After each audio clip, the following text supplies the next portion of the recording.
Halo semuanya, kali ini kita akan membahas sesuatu yang sangat fundamental, sebuah peraturan baru yang berpotensi besar mengubah wajah pendidikan di Indonesia.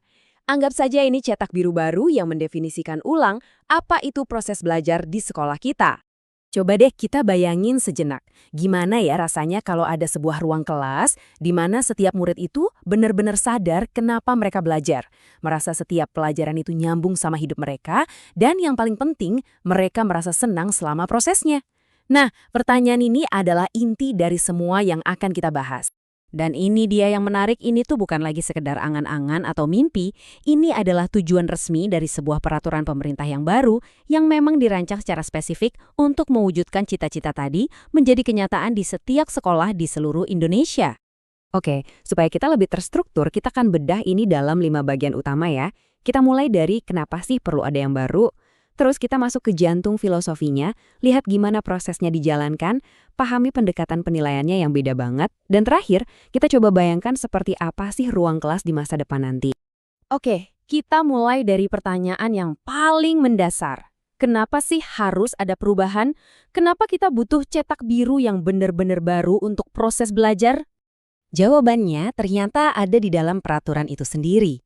Disebutkan dengan sangat gamblang kalau sistem yang lama itu perlu diganti agar bisa menyesuaikan diri dengan perkembangan zaman.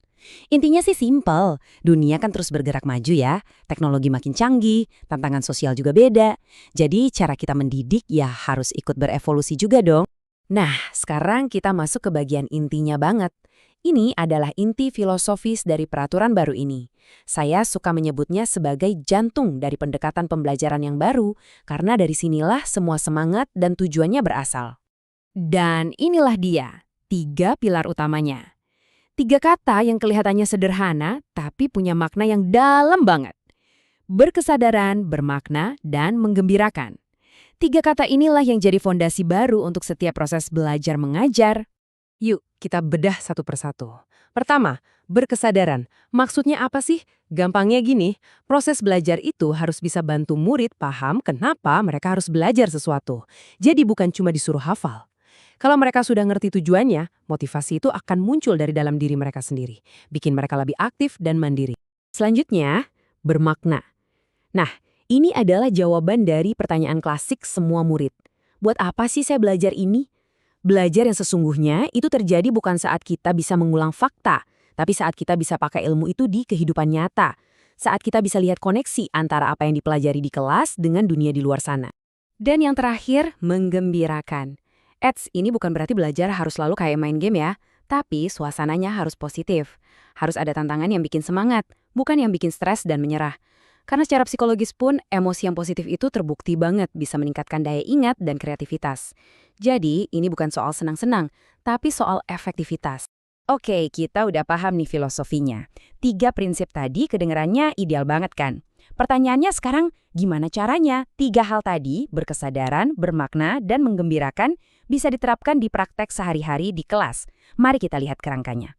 Ternyata prosesnya dibagi jadi 3 tahap yang sangat logis dan kita semua kenal. Dimulai dari perencanaan, lalu masuk ke pelaksanaan, dan diakhiri dengan penilaian. Tapi roh dari setiap tahap ini yang sekarang berbeda. Nah, di tahap pelaksanaan, disinilah salah satu pergeseran paling fundamental terjadi, yaitu pada peran guru. Guru itu bukan lagi satu-satunya sumber informasi yang berdiri di depan kelas dan berceramah. Peran mereka sekarang bertransformasi menjadi teladan, pendamping, dan yang paling penting fasilitator yang membantu murid menemukan pengetahuannya sendiri. Pelaksanaan pembelajaran ini juga ditopang sama 4 pilar utama. Jadi ini bukan cuma soal metode mengajar, tapi sebuah pendekatan yang holistik. Ada praktik pedagogisnya, ada kemitraan dengan orang tua dan komunitas, ada penciptaan lingkungan belajar yang aman dan nyaman, dan tentunya pemanfaatan teknologi secara cerdas. Sekarang kita sampai di bagian yang mungkin paling revolusioner dari peraturan ini, yaitu cara kita menilai proses pengajaran. Ini bukan lagi jalan satu arah dari atas ke bawah, tapi sebuah dialog, sebuah lingkaran umpan balik 360 derajat. Coba tebak deh, di sistem yang baru ini, siapa saja yang punya suara untuk memberikan masukan dan umpan balik terhadap proses pembelajaran yang sudah dirancang dan dijalankan oleh seorang guru? Jawabannya adalah ada 4 pihak kunci yang dilibatkan dalam proses ini. bukan cuma satu atau dua, tapi 4 sudut pandang berbeda untuk memastikan proses belajar bisa terus jadi lebih baik. Siapa saja mereka? Yang pertama tentu saja guru itu sendiri, lewat refleksi diri. Lalu ada masukan dari rekan sesama guru. Ada juga supervisi dari kepala sekolah. Dan yang paling transformatif adalah poin terakhir. Para murid itu sendiri juga ikut memberikan penilaian. Loh, kenapa murid dilibatkan? Tujuannya bukan untuk menghakimi guru, sama sekali bukan. Justru ini untuk memberdayakan murid. Ini melatih mereka untuk jadi mandiri, bertanggung jawab, dan yang terpenting, membangun suasana kelas di mana suara mereka benar-benar didengar dan jadi bagian dari proses. Oke, setelah kita bedah semua detailnya, mari kita tarik kesimpulan. Jadi, apa artinya semua ini bagi kehidupan sehari-hari murid dan guru?